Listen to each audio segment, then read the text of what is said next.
I'm here because the Eighth Amendment played a pivotal role when I faced crisis pregnancy with my daughter Holly, and she's now nearly 3.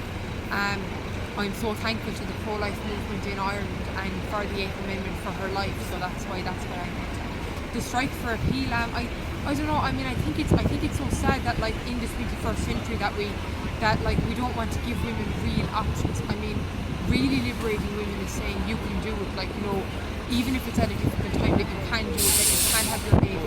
You know, rather than tell them, okay, well this is another route. You know, we should be giving women other options and, you know, putting government funds into other, you know, ways to help women and help babies in all stages of life and in all stages of pregnancy.